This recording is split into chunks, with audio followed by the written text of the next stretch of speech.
Salut à tous, c'est Gladys, j'espère que vous allez bien. Je vous retrouve aujourd'hui dans un nouveau vlog entre deux chapitres. Mais avant de commencer cette vidéo, je tenais à vous préciser que j'organise un atelier créatif de journaling au Mans dans le café librairie chez Chashire le 4 et 5 octobre. Vous pouvez encore vous inscrire puisqu'il reste très peu de place, mais il en reste. Si vous souhaitez y participer, c'est tout simple, le lien est en description et dans le QR code juste ici, donc n'hésitez pas à vous inscrire. Bon, j'espère que vous entendez pas trop le lave-vaisselle qui est en route, mais je voulais vous parler de ma lecture terminée, puisque j'ai terminé hier Campus Agency de l'IIB, une lecture que j'ai adorée. On est ici sur une romance campus aux éditions Hugo dans la collection New Romance, et vraiment c'était super chouette parce que pour le coup ça change vraiment de ce qu'on peut avoir l'habitude de retrouver dans la romance campus. Alors oui, on va suivre des étudiants, oui, il y en a un des deux qui est hyper sportif. Ce sont des choses plutôt clichés que l'on va pouvoir retrouver dans la romance sportive universitaire et qui en font les codes justement. Mais en plus de ça, ici on va retrouver Maddie qui est une protagoniste qui sort un petit peu de ce que l'on peut avoir l'habitude d'avoir.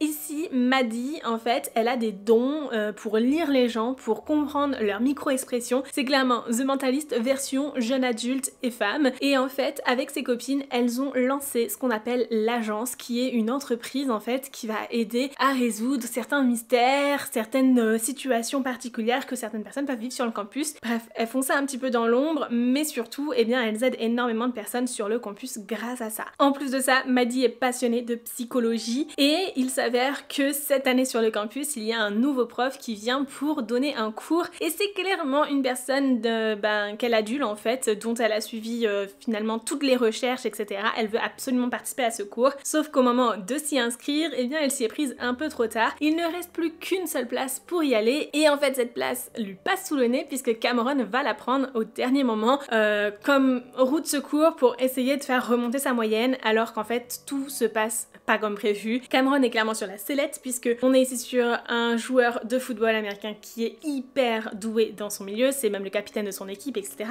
Mais il n'a pas les résultats attendus de l'excellence universitaire qu'il doit atteindre et du coup il espère avec ce cours de psycho augmenter sa moyenne et même s'il bosse comme un acharné dans toutes ses matières, même celle-ci, eh bien il s'avère que le cours de psycho se passe pas du tout comme prévu et que le prof a bien l'air d'avoir une dent contre lui. Forcément, eh bien il va demander les services de Maddie pour essayer de comprendre ce que ce prof peut avoir contre lui, etc. Et surtout emmagasiner des preuves pour pouvoir quitter ce cours, ce qui peut arranger Maddie, qui pourra récupérer la place qui se libère, etc.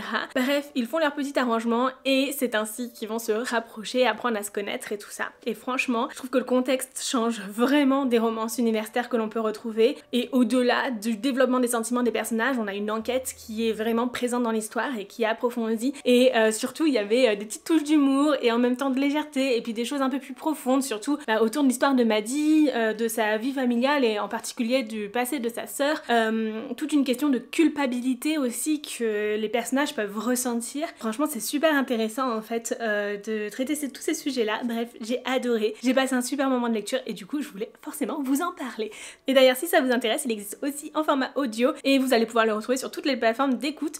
Je vous mets le lien Nextory juste ici et en description pour bénéficier des 45 jours d'essai gratuits de l'application. Si vous le faites, si vous passez par mon lien, eh bien je vous en remercie grandement puisque je suis rémunérée dans ce cas-là. Sur ce, il est absolument temps que j'avance dans mon rapport statistique de ma dernière collaboration avec les éditions Hugo, mais cette fois-ci le label Stardust, et que j'envoie tout ça. Bref, j'ai du pain sur la planche, il y a beaucoup de choses à faire et surtout il faudrait que j'avance énormément dans le développement de la prochaine collection de la boutique.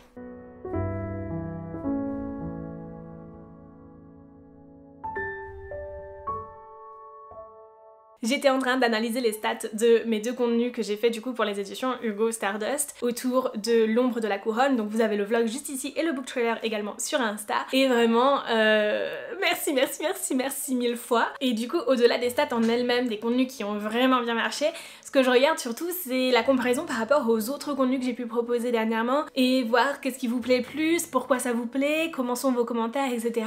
Parce que pour moi c'est ce qui est le plus important bien sûr, c'est de comprendre ce que vous aimez vraiment. Et vraiment je suis tellement contente que d'une part vous ayez adoré le vlog, le fait que voilà certes je vous parle d'un livre mais je vous parle aussi de plein d'autres choses, de mon quotidien, de la création, des backstage de la boutique, etc. que ça vous a énormément plu. Donc ça vraiment, mais ça m'a touchée énormément parce que c'était un petit risque à prendre aussi de vous présenter autant de choses, surtout autour de la gésmonite, et clairement je m'attendais pas à parler autant de cette technique dans le vlog, mais force est de constater ça vous a bien plu, donc je suis très contente de ça. Et puis Vos retours sur le book trailer sont juste incroyables. Merci mille fois. Vous le savez, c'est un contenu qui demande beaucoup de travail. Je suis pas sûre que vous imaginez le travail que ça représente. Mais honnêtement, si je devrais l'estimer, sachant qu'il y a des choses qui sont un peu réparties dans le temps, je dirais qu'il me faut 3 jours entiers de travail juste pour tourner, monter la vidéo, l'imaginer aussi dans le script, bref, c'est réparti sur plusieurs temps parce que typiquement l'imagination du script est faite bien plus tôt, souvent pendant ma lecture du livre parce que il faut pouvoir acheter les accessoires, pouvoir aussi envoyer le script en validation pour s'assurer d'aller dans la bonne ligne directrice, etc. En plus de ça, il y a toute la lecture du livre bien sûr, mais c'est un plaisir fou de faire ce genre de contenu très travaillé. Pour le coup, c'est des contenus dans lesquels voilà, je m'épanouis énormément, des contenus qui sont à la fois très demandants mais en même temps où je peux exprimer ma créativité, donc je suis trop contente de pouvoir le faire. D'ailleurs en parlant de créativité, dernièrement sur Insta, vous l'avez peut-être vu si vous me suivez là-bas, je vais proposer plus de carousels, des carousels un peu plus travaillés avec des mises en page différentes de d'habitude. Bref, je suis très contente de ça aussi, ça me permet de vous partager aussi beaucoup plus d'informations que ce que je peux le faire habituellement et j'ai l'impression que ça apporte de la valeur à mes contenus en plus de me faire encore plus plaisir à les créer, donc ça c'est super chouette, c'est gagnant-gagnant j'ai envie de dire, même si honnêtement ça me prend un temps fou bien sûr, comme tout ce que l'on peut faire à partir du moment où on y met beaucoup de sa personne, souvent ça prend du temps. Bref, je suis très contente de tout ça et je voulais juste vous le partager du coup pendant que je faisais mon rapport statistique parce que je me suis dit quand même si tout marche aussi bien c'est clairement grâce à vous, donc je vous le dois bien. Merci.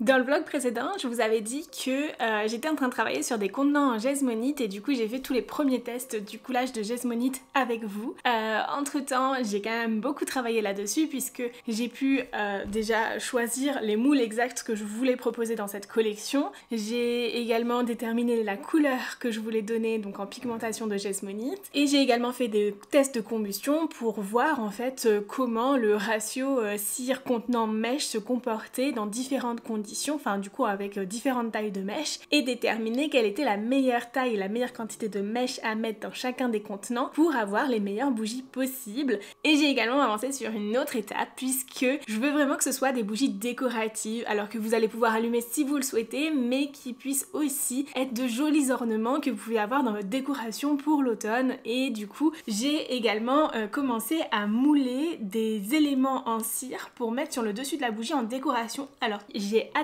d'aller au bout d'assembler tout ça, etc. J'ai encore quelques petites choses à mouler puisque il y aura 2 parfums différents, vos 2 parfums préférés pour l'automne, donc le citrouille épicé et le tarte aux pommes. Et d'ailleurs il y aura 2 couleurs différentes puisque la citrouille épicée aura des couleurs un peu plus chaleureuses, des couleurs plus vives, des couleurs d'automne, et la tarte aux pommes est plus dans des couleurs neutres avec des nuances de marron beige, de manière à être plus facile aussi à associer dans un environnement peut-être un peu plus minimaliste que vous pourriez avoir. Bref, je suis très contente de tout ça. J'ai donc clairement passé une bonne partie de mon lundi, aujourd'hui on est mercredi, à faire des petits moulages. Donc ici on a des petites pommes de... J'en ai de plusieurs tailles, j'ai également des feuilles, enfin il y a beaucoup de décorations différentes.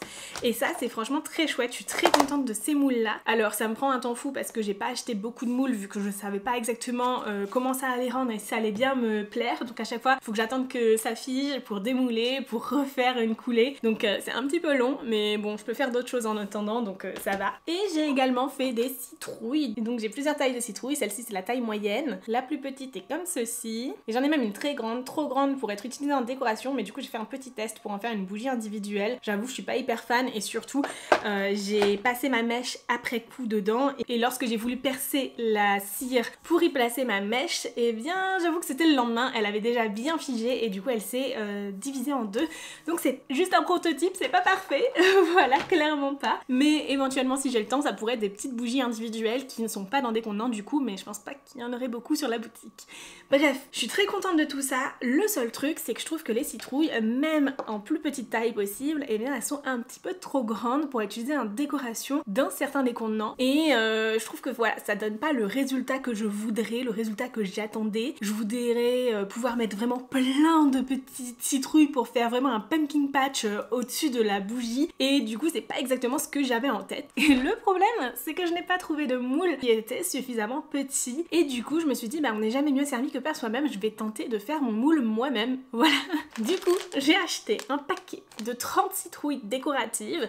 Il y a 5 modèles différents. On est sur des toutes petites citrouilles et ça va être super pratique pour ce que je veux. Et j'ai aussi acheté un kit pour faire du silicone parce que je me suis dit que vu que j'arrivais pas à trouver des moules en silicone de la bonne taille, j'allais faire mes propres moules silicone. Ça va être le gros test du coup de ce vlog-ci. On va faire nos propres moules silicone et de toute façon je vais vous embarquer aussi dans le reste de la confection des bougies parce qu'il faut bien que j'avance dans tout ça. Mais voilà pour les moules silicone. On va faire ça aujourd'hui.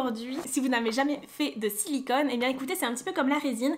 On mélange deux produits qui vont catalyser ensemble et former ensuite par une réaction chimique la texture que l'on a envie, donc du silicone qui se tient, du silicone qui va garder sa forme et pouvoir mouler, démouler, etc. C'est super pratique. Bref, j'ai pris du coup une référence qui est clairement la première que j'ai trouvée sur Amazon. Je suis pas sûre que ce soit le meilleur silicone de la terre. J'en ai pris direct de quoi faire 1 kg parce que j'avais peur que 500 grammes ce soit un peu trop juste, et puis honnêtement la différence de prix entre 500 grammes et 1 kg n'était pas énorme. Celui-ci il s'utilise en ratio 1 pour 1, il y a des silicones qui s'utilisent en ratio 100 pour 5, donc à vous de voir en fonction du silicone que vous avez et comment il s'utilise. On dit qu'on peut l'utiliser pendant environ 40 minutes, donc pour préparer les choses etc ça laisse du temps, beaucoup plus de temps que les 10 minutes de Gesmonite, et il vaut 3 heures pour qu'il fige ensuite, sachant que cette durée elle dépend de la température et ils nous disent c'est 3 heures à une température de 23 degrés. Chez moi en ce moment on est plus autour de 20 degrés, donc je pense que ça pourra prendre plus de temps, mais écoutez, c'est pas grave. J'ai plein de choses à faire, donc ça pourra rester figé de son côté. Je vais pouvoir préparer tout ça, vous embarquer avec moi pour vous montrer un petit peu ce que je fais, comment ça marche, etc.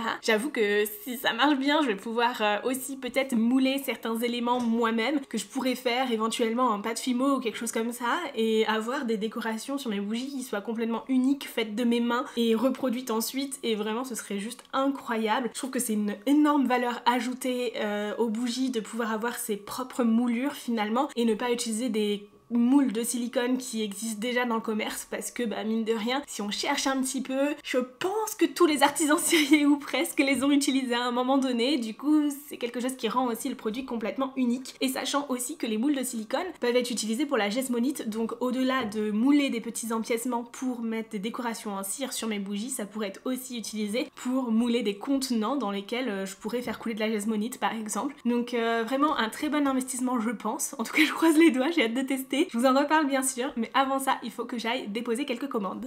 Je vous ai pas montré, mais du coup j'ai fait fondre la cire qui était dans les contenants en Gesmonite pour pouvoir la récupérer et l'utiliser pour de nouveaux tests de combustion si jamais j'ai besoin par la suite. Enfin, j'aurai sûrement besoin à un moment donné si je change de contenant encore une fois. Et donc, je l'ai fait fondre, je l'ai filtré avec un sopalin donc dans mon entonnoir pour verser sur celui-ci, voilà. Je l'ai tout simplement mise dans un moule à cannelé de manière à avoir des petits morceaux de cire ensuite que je vais pouvoir peser, que je vais pouvoir refaire fondre pour les prochaines utilisations. Voilà une manière de réutiliser cette cire qui restait du coup dans les moules et qui n'aurait servi à rien puisqu'elle n'a pas de fragrance ni rien, donc honnêtement moi j'aurais pas allumé ces bougies plus que ça. En soi, je pense que vu que la cire elle a été filtrée et que du coup il n'y a plus ces petits résidus de mèche qu'il peut y avoir du coup lors de la combustion, elle pourrait même être réutilisée pour faire des bougies, mais je préfère pas parce qu'elle a déjà été chauffée auparavant une première fois pour être dans les moules, puis de retour chauffée pour être fondue, etc.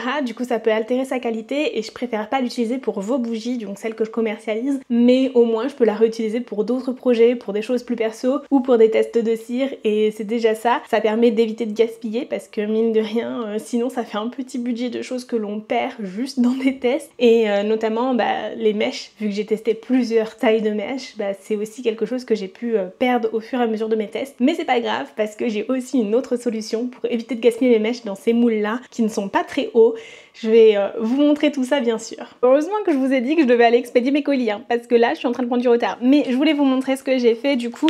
Enfin je l'ai pas encore fait, mais ce que je vais faire, j'ai plusieurs mèches différentes. Celles-là c'est les dernières que j'ai achetées parce que j'avais besoin d'une taille supérieure pour certains contenants, surtout les centres de table qui demandent vraiment des mèches vraiment très très larges. J'ai donc acheté des socles de mèches en plus et je vais pouvoir couper mes mèches en 2 voire 3, mais 2 je pense plutôt, et les assembler sur d'autres socles socle de mèche et ça me fera clairement 2 fois plus de mèche que ce que j'avais acheté parce que sinon en fait je gaspille la moitié de la mèche au minimum, voire un peu plus selon les contenants dans lesquels je les mets et c'est vraiment dommage. Donc voilà pour ma petite solution. D'ailleurs je me suis rendu compte que chez moi je filme jamais avec cette caméra qui est l'Osmo Pocket 3 et en fait je filme quasiment tout avec mon ZV-E10. N'hésitez pas à me dire ce que vous pensez de la qualité de tout ça et si vous préférez du coup la qualité d'une des deux caméras, ça me permettra du coup de prendre un petit peu plus souvent la caméra que vous préférez regarder. Bon, sur ce, cette fois c'est la bonne et je vais aller expédier vos commandes. Merci pour votre confiance.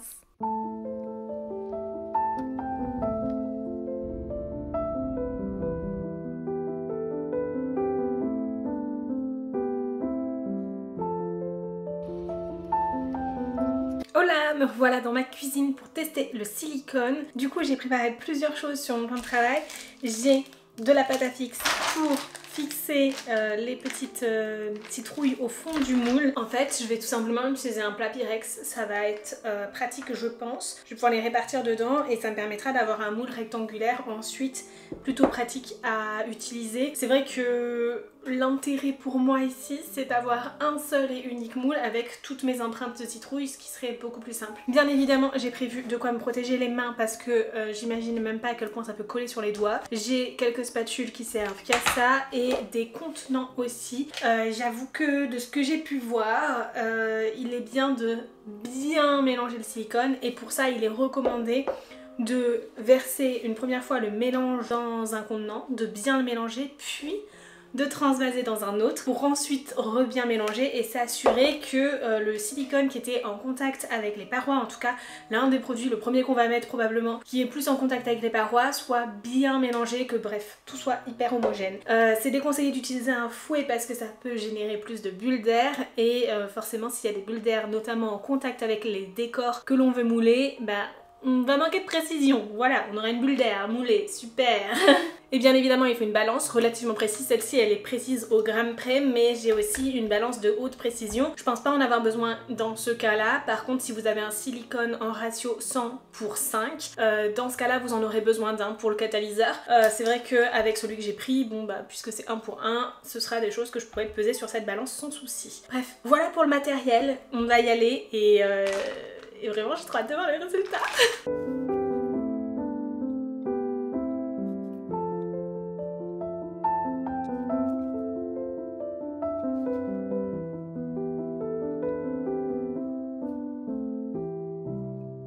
Et voilà, mon petit champ de citrouilles est prêt. Elles sont trop mignonnes comme ça, toutes collées comme ceci. Je sais pas si vous le voyez bien, mais j'en ai une qui est différente des autres de la rangée parce qu'en fait, il y avait un petit défaut dans le paquet que j'ai. Et normalement, il y avait 5 modèles en 6 exemplaires. Et pour un des modèles, j'ai 7 exemplaires et pour l'autre, j'en ai 5. Bon, en soi, c'est pas grave et ça va pas changer la face du monde ni la production de décors que je vais pouvoir faire. Il est temps maintenant de passer au mélange du silicone. J'ai tellement hâte de voir cette étape. C'est vraiment une étape que la plus importante j'ai envie de dire avec le séchage ensuite, mais du coup j'ai hâte de faire ça. Je suis trop contente de tester encore une nouvelle chose. Du coup j'ai donc du silicone RPO 10 et je vais commencer par la base et ensuite je mettrai le durcisseur. La grande question c'est quelle quantité je mets, quelle quantité j'ai besoin. Écoutez, j'ai envie d'y aller progressivement, j'ai pas envie d'en gaspiller, donc je vais mettre 100 grammes dans un premier temps de chaque, donc ça fera 200 grammes et si j'ai besoin de plus pour recouvrir l'ensemble, eh bien j'en rajouterai. Je pense que vu que ça met 40 minutes pour figer, je peux très bien le faire en plusieurs fois s'il faut, plutôt que d'en mettre trop dès le départ et de me retrouver avec du silicone sur les bras et rien à mouler. Je pense que c'est peut-être mieux de le faire comme ça. Donc on va aller sur 100 grammes de chaque, ça me paraît pas énorme mais ouais c'est quand même 200 grammes au total de silicone, hein, c'est pas rien. Alors de ce que j'ai trouvé, il y avait des durcisseurs de différentes couleurs, j'ai l'impression que c'est seulement le pigment qui changeait et que en fait ils avaient pas des propriétés différentes pour autant. Donc écoutez, j'aurai des moules silicone rose. Bof, ça me dérange pas, n'importe quelle couleur aurait fait l'affaire. Le tout c'est que ça prenne les empreintes comme j'ai besoin, donc la couleur on s'en fiche un peu.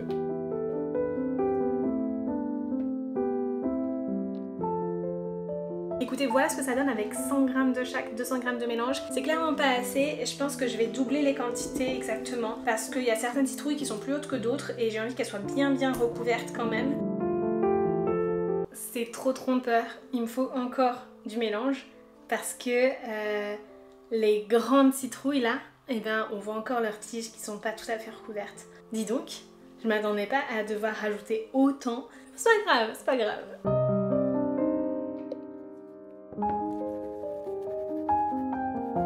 Voilà, c'est préparé. Il n'y a plus qu'à laisser poser pendant 3-4 heures, 4 heures je pense. Il y a quelques bulles qui sont remontées mais franchement pas tant que ça.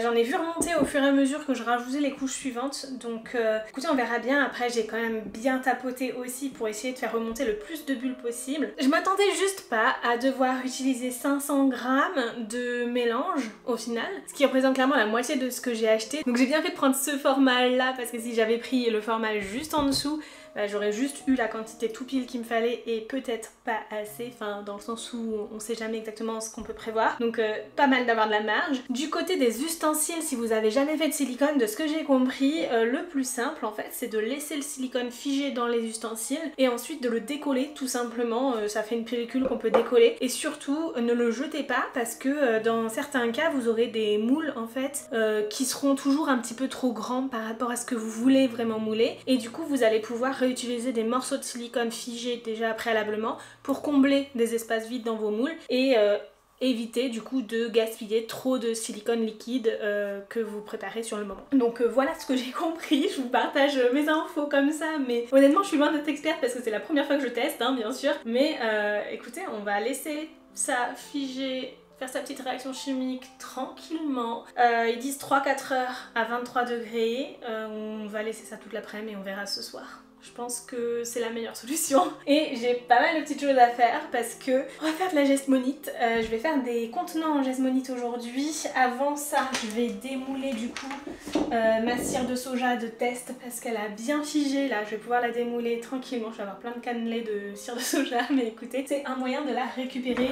Et ce moule à cannelé, franchement, je ne fais jamais de cannelé. Je crois même que je ne l'ai jamais utilisé pour faire des cannelés vraiment à proprement parler. Donc au moins il a une autre utilité et oh, il sert à quelque chose quoi.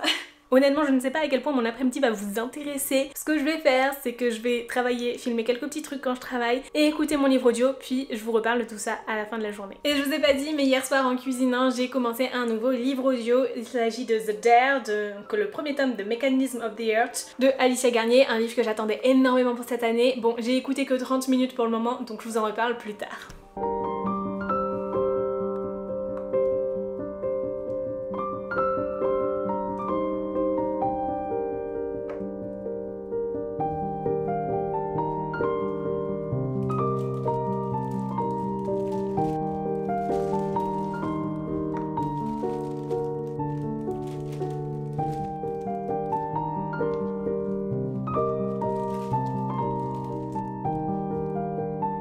Bon, écoutez, je vais quand même vous faire une petite voix off pour vous expliquer comment je procède pour faire des pots en gestmonite. Parce que depuis le vlog précédent, j'ai acquis beaucoup d'expérience, j'en ai fait et refait des pots et du coup maintenant il y a des petites choses que je maîtrise un petit peu mieux. Pour commencer, pour créer de la gestmonite, il faut mélanger la base et le liquide. Et tout cela très rapidement parce que au bout de 15 minutes, elle commence déjà à solidifier. Donc il faut être très rapide dans ces étapes-là et du coup, pour moi, la meilleure solution, c'est d'utiliser un fouet. Le fouet va permettre de mélanger très rapidement et de manière homogène les deux produits et surtout d'ajouter ensuite les pigments et de remélanger par derrière pour avoir aussi une pigmentation homogène. Arrivé là, eh bien, il faut essayer de retirer le maximum de bulles d'air et donc je passe à une spatule plate qui va me permettre d'enlever les bulles d'air et surtout de bien racler les bords du contenant dans lequel je fais mon mélange lorsque je vais verser dans les moules des contenants en gestmonite.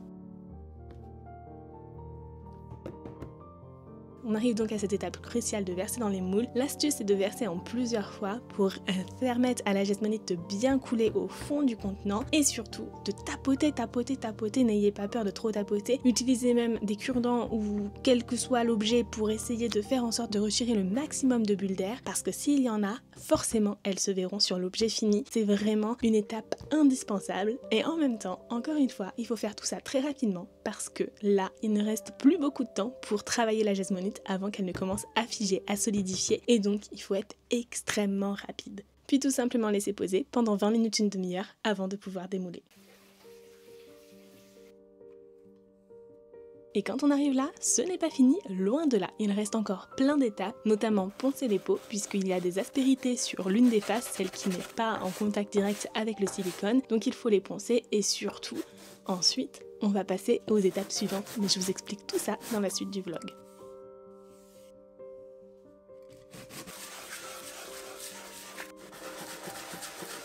Hello, nous sommes jeudi déjà, j'ai charbonné hier et j'ai pas tout filmé, clairement pas, mais j'ai fini mon moule silicone et franchement j'en suis trop contente.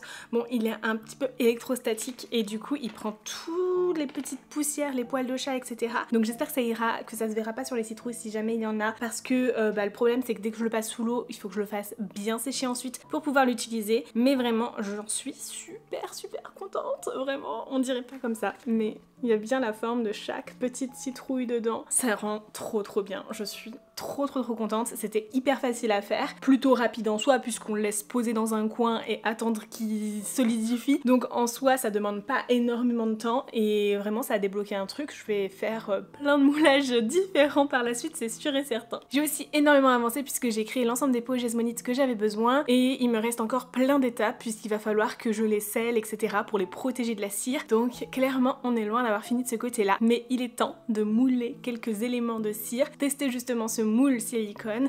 Bref, je suis trop contente. En parallèle de tout ça, le temps que la cire refroidisse, etc., je vais finir de monter la vidéo bilan lecture parce que j'y ai passé la matinée, mais c'est pas encore terminé.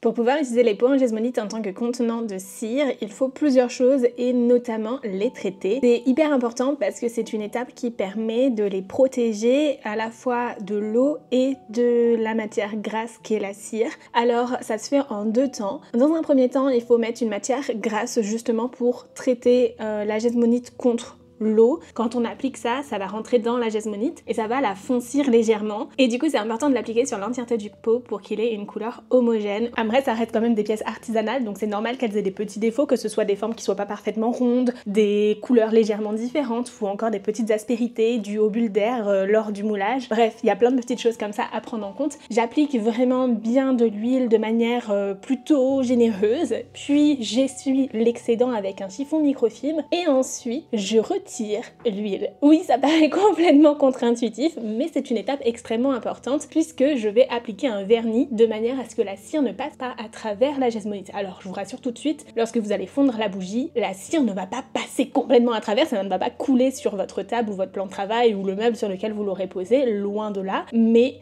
il peut y avoir un peu de cire qui pénètre dans la Gesmonite puisqu'elle est poreuse et dans ce cas-là, ça va faire des taches plus foncées. Alors ça peut être un peu plus disgracieux et surtout ça peut altérer la senteur de la bougie puisque généralement c'est plus la fragrance qui va pénétrer dans la Gesmonite que la cire elle-même. Et du coup, c'est important de vernir l'intérieur, la face qui sera en contact avec la cire de bougie. Et pour ça, il faut enlever complètement la matière grasse qu'il peut y avoir, donc en ayant essuyé l'excédent, en ayant laissé reposer toute une nuit, il reste quand même encore un petit peu de matière grasse. J'utilise du coup de l'alcool isopropylique pour retirer l'excès et ensuite je peux appliquer le vernis. C'est de nombreuses étapes et surtout des étapes qui nécessitent des temps incompressibles parce qu'entre chaque couche de vernis, il faut attendre que ça sèche correctement. Avant de dégraisser et d'appliquer le vernis, il faut attendre au moins une nuit que l'huile de coco est bien pénétrée à l'intérieur, au cœur de la Gesmonite, donc c'est plein de petites étapes comme ça qui font que c'est vraiment long à réaliser mais en même temps qui font qu'à la fin on a l'objet fini le plus qualitatif possible.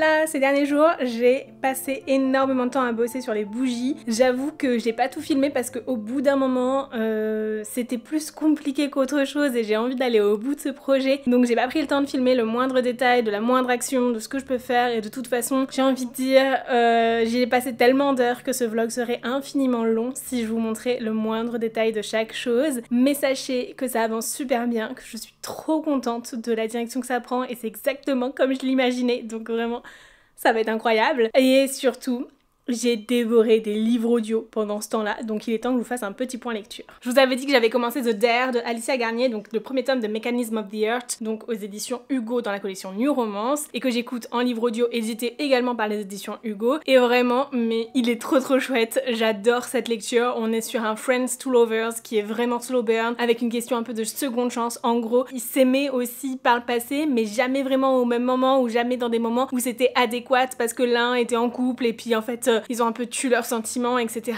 Ce qui fait que c'est très particulier puisqu'en fait ils se rendent bien compte qu'ils ont une relation qui est plus forte qu'une simple amitié, mais en même temps à aucun moment ils se sont vraiment avoués l'un à l'autre et du coup ils se sont jamais retrouvés en couple. D'autant plus que là, dans cette histoire, on les suit tous les deux pendant une longue partie de l'histoire, chacun dans sa propre relation amoureuse. Et du coup, c'est assez particulier de voir Dawn et Garrett comme ça, chacun dans leur propre relation, mais prendre progressivement conscience que les sentiments qu'ils ont pour leur meilleure amie sont bien plus forts que la relation qu'ils sont en train de vivre. Et vraiment, je trouve que c'est hyper bien amené. Encore une fois, Alicia Garnier brille dans sa manière de nous faire vivre les émotions des personnages, dans sa manière de jouer avec la psychologie de ceux-ci et de faire qu'en fait, leur psychologie va changer au fur et à mesure du livre, mais de manière complètement fluide et naturelle. On les suit vraiment parfaitement tout le long de tout ce processus et c'est hyper bien amené et vraiment c'est ce que j'aime dans les romans d'Alicia, c'est qu'elle nous prend par la main et elle nous embarque dans un truc où on s'attend pas à vivre autant d'émotions. Je dirais pas que c'est aussi émotif que ce que j'ai pu vivre avec la saga Can't Help qui juste pour moi est incroyable, mais on s'en rapproche vraiment et du coup c'est clairement un livre que je vous invite à découvrir par vous-même. Moi il me tarde de découvrir The Void du coup qui est le deuxième tome de cette duologie. Franchement je sens que je vais l'adorer parce que ça va porter sur le frère de Garrett et vraiment c'est un personnage que j'ai apprécié découvrir dans cette histoire et j'ai envie d'en savoir plus sur lui, d'autant plus que si vous avez lu The Dare vous savez de quoi je veux parler, mais il se passe des choses à la fin de ce livre qui font qu'on a encore plus envie de découvrir la suite, de découvrir encore plus ce personnage et de voir comment voilà sa vie va se passer après tout ça. Bref, une pépite. J'ai passé un super bon moment de lecture, enfin d'écoute plus que de lecture, vous l'aurez compris, c'était du livre audio à 100% dans mes oreilles pendant que je travaillais pour la boutique et vraiment je suis trop contente d'avoir eu autant d'heures que j'ai allouées à la création de ces bougies cette semaine parce que j'ai passé un trop bon moment de lecture à écouter ce livre et j'en ai profité pour découvrir une autre lecture, Underworld Girls du coup de Karina Hale et que je viens tout juste de terminer. Oui, ici on dévore les livres en ce moment. Bon après en même temps c'est assez facile en livre audio et d'autant plus quand on en écoute des heures et des heures d'affilée dans la journée, mais vraiment c'était plutôt chouette. J'aurais aimé que ce soit un peu plus approfondi en termes de mythologie, que ce soit un peu plus présent. Je pense que ce sera le cas dans le tome 2, que ce sera un peu plus développé. Ici on est clairement sur une histoire qui est basée sur de la mythologie finnoise. On va suivre Anna qui apprend le décès de son père et qui du coup va quitter la Californie pour se rendre en Finlande pour l'enterrement de celui-ci et elle va vite se rendre compte qu'il se passe des choses étranges et surtout qu'en fait son père n'est pas dans le cercueil tel qu'il devrait l'être et qu'en réalité il n'est pas mort mais il a été enlevé dans le royaume des morts et c'est toute une nuance bien particulière puisque son père est chaman et en fait elle va tisser des liens avec l'apprenti chaman de son père qui du coup va l'amener dans ce royaume des morts justement pour aller à la recherche de celui-ci, pour le sauver, etc. Mais elle se retrouve emprisonnée dans ce royaume des morts puisque elle échange finalement sa vie contre celle de son père. C'est juste trop chouette, j'aime trop l'ambiance. Bon, on est clairement sur une romance de captive puisqu'elle se retrouve captive du roi, enfin du dieu de la mort, mais au-delà de ça, il y a toute cette question de la mythologie qui est mise en place ici, qui est exploitée dans cet univers et qui est franchement super intéressante. En plus, Anna, c'est une personne qui n'a pas froid aux yeux, qui assume complètement certaines choses et qui du coup, dans ce côté captif, est plutôt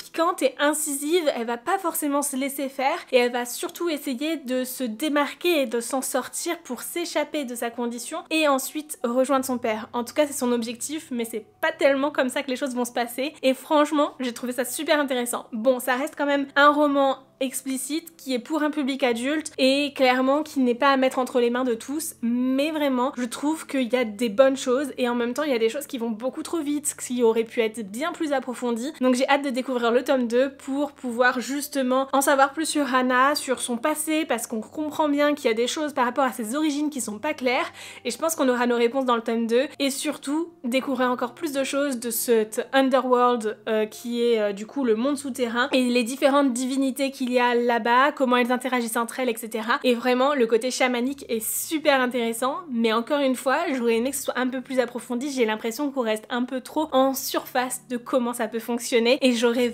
vraiment aimé plonger encore plus dedans. Voilà. Et c'est vraiment super chouette, j'ai passé un super moment d'écoute avec ce livre, je m'attendais clairement pas à l'aimer autant que ça, et du coup, un grand merci à Alice si tu passes par là, parce que sans ta recommandation, je pense que je serais sûrement passée à côté de celui-ci. Sur ce, nous sommes déjà vendredi soir, mais j'aimerais vraiment exploiter mon week-end le plus possible pour avancer dans ma collection de bougies, donc je vais bosser entièrement tout le samedi et du coup j'en profiterai pour écouter le tome 2 de Underworld Gods et vous en reparler plus tard.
Là, nous sommes lundi, du coup forcément hier c'était dimanche, j'ai quand même travaillé, je n'ai pas fait que ça, j'ai aussi pris du temps pour moi, j'ai aussi pris le temps de lire, de dessiner, de jouer, de passer du temps avec des amis, mais j'ai travaillé parce que j'étais trop pressée en fait de voir le résultat final des bougies et donc j'ai commencé à les décorer. Je pouvais pas résister, je pouvais pas attendre. Donc en fait dimanche matin avant de commencer ma journée, à peine sortie du lit, je vous jure, abusé. Donc je l'ai pas filmé parce que j'étais clairement en pyjama. J'étais déjà en train de disposer les éléments de décoration pour voir comment j'allais répartir tout ça, etc. Et ensuite dimanche soir, du coup, je les ai directement assemblés, donc en faisant fondre la surface de la cire pour figer les éléments dedans. Et bien évidemment dans la journée j'ai pas pu m'empêcher de prendre des photos de tout ça et de les poster sur les réseaux sociaux, et vos premiers retours suite au teasing de ces bougies étaient tellement incroyables que d'un côté ça me met en joie, mais puissance 1000, je me dis mais c'est fou, ça vous plaît autant que ça me plaît, j'ai passé tellement de temps dessus et ça vous plaît, donc c'est trop cool. Mais d'un autre côté ça me stresse de fou parce que c'est une collection sur laquelle je mise beaucoup, parce qu'aussi c'est des bougies qui demandent beaucoup de temps de travail, qui nécessitent beaucoup de matières premières, et donc j'ai enfin fait le calcul d'un peu de tout ça pour essayer d'estimer combien ça m'a réellement coûté, combien je devrais les vendre, combien je voudrais les vendre, combien vous serez prêt à les acheter, et c'est cet équilibre qui est super dur à trouver entre tout. Est-ce que je suis rentable? Est-ce que c'est pas trop cher quand même pour que vous les achetiez, etc. Bref, une prise de tête monstrueuse, surtout que quand je pose la question à mon mari, est-ce que tu penses que le prix est juste? Il va me répondre à chaque fois, mais je suis pas client de ça, donc je ne sais pas. Et moi je suis là, tout ce que je sais, c'est que en mettant ce prix-là, je suis rentable, si je mets moins, je le suis pas. C'est tout ce que je sais, voilà. Et du coup, c'est hyper compliqué de fixer un prix sur ce genre de produit, sur ce genre de création. Il y a tellement d'étapes qui ne sont pas prises en compte dans le temps que ça peut prendre. Enfin, c'est super dur en fait, parce qu'on peut pas forcément chiffrer chaque minute qui est passée à le faire, parce que forcément la première fois qu'on le fait est beaucoup plus lente que les fois d'après. enfin refaire quelque chose qu'on a déjà fait va toujours plus vite, parce qu'aussi la matière première qui est utilisée ne dépend pas que de la matière première qui est concrètement utilisée dans le produit, mais il y a aussi tous les accessoires, tous les à côté, tous les consommables qui vont avec, enfin que ce soit le sopalin, les gants, le gaz, et c'est plein de petites choses, on se dit mais ça coûte pas si cher, un à un, pris individuellement, mais répercuté sur une utilisation d'une semaine complète pour créer les bougies, ça fait beaucoup. Bref, je me prends la tête énormément. Je stresse de fou, vous pouvez pas imaginer à quel point, parce qu'on approche, il me reste encore quelques petites étapes, mettre des étiquettes de sécurité, mettre les étiquettes des produits, prendre les photos, faire les fiches produits, les mettre en ligne pour mon Patreon en avant-première, et ensuite qu'elles soient disponibles pour le grand public jeudi. Donc forcément, j'ai hâte, je stresse, j'appréhende, j'ai beaucoup d'espoir, et j'espère que ça vous plaira. Bon, et du coup dans tout ça, même si j'ai pas écouté du livre audio 100% du temps où je travaillais, mais j'ai quand même regardé des vidéos YouTube ou juste rien écouté et savouré le temps qui passe parce que c'est toujours chouette de créer de ses mains, j'ai avancé du coup dans Underworld Girls de Karina Hale aux éditions Hugo dans la collection Romantasy. C'est le tome 2 et j'ai pas mal de choses à dire ici. Alors oui, il y a plusieurs choses qui sont approfondies sur l'univers, oui, il y a plusieurs choses qui sont approfondies sur le personnage de Hannah, mais mon dieu, le nombre de scènes explicites est aussi approfondi, c'était pas nécessaire. Enfin vraiment il y en avait déjà assez dans le premier tome, il n'y a pas besoin d'en rajouter. Donc clairement c'est hyper mitigé parce qu'à la fois l'univers est trop chouette, il y a plein de trucs hyper intéressants, la mythologie est bien exploitée, le personnage de Hannah se dévoile complètement et il y a plein de choses à découvrir sur qui elle est, à quel point elle est badass et surtout à découvrir sur ses origines. Enfin il y a tellement de choses qui se dévoilent, quasiment tous les personnages ont un lien les uns avec les autres,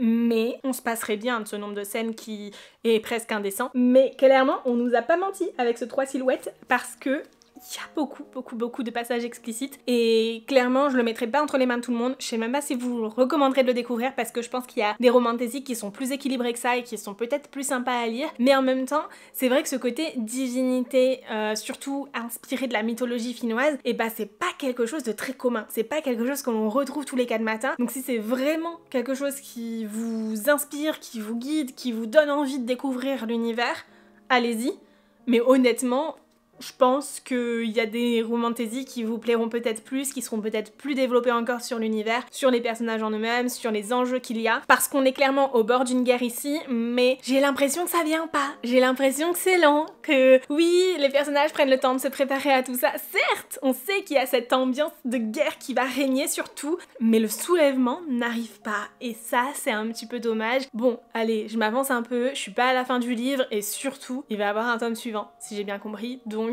forcément c'est normal de pas arriver au bout de l'histoire. Voilà pour ma lecture en cours. Bon, en soi c'est pas ma seule lecture en cours puisque j'ai aussi commencé Finding Mr. Right que je lis du coup dans le cadre d'une collaboration rémunérée avec les éditions Lemon. Je l'ai pas avec moi parce que c'est un livre que je n'ai pas encore reçu et j'ai hâte de le recevoir parce qu'il va être tout beau avec un jaspage et tout, j'ai hâte.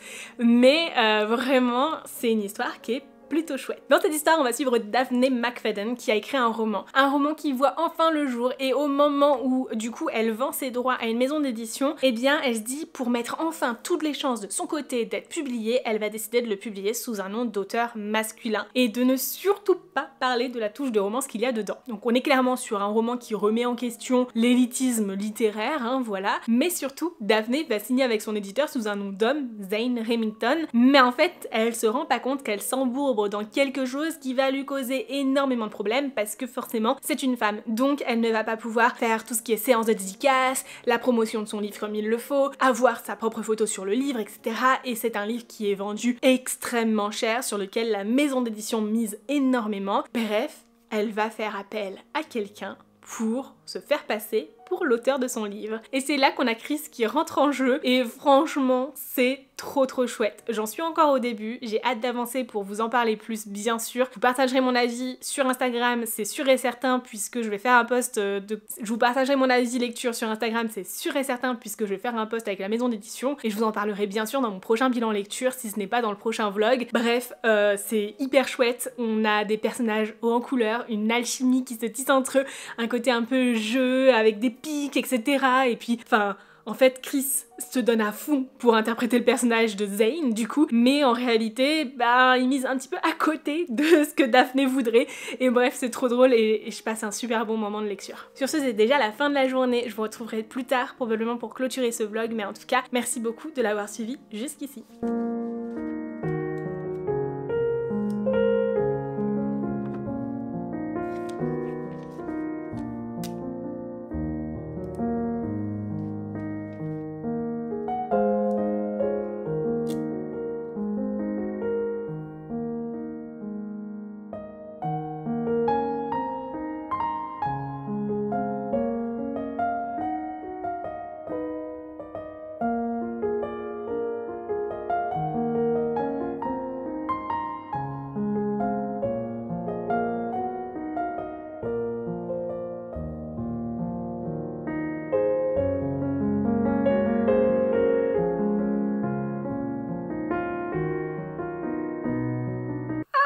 Ok, nous sommes le jeudi 25 septembre et c'est le lancement de ma collection de bougies décorées et j'en reviens pas, vous êtes incroyables. Le nombre de visites et de commandes que j'ai eu là juste en l'espace d'un quart d'heure. Ça fait seulement un quart d'heure que la collection est en ligne.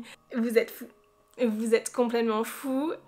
Vous avez pratiquement fait une rupture de stock sur l'un des produits. Donc je sais pas si je vais activer la précommande du coup pour pouvoir en proposer plus, ou si j'attends de refaire une autre vague de produits pour que vous évitez d'attendre trop longtemps à la commande. Mais mon dieu, mais j'y crois pas, c'est incroyable, genre vraiment j'en reviens pas et je m'attendais clairement pas à ça, vraiment pas.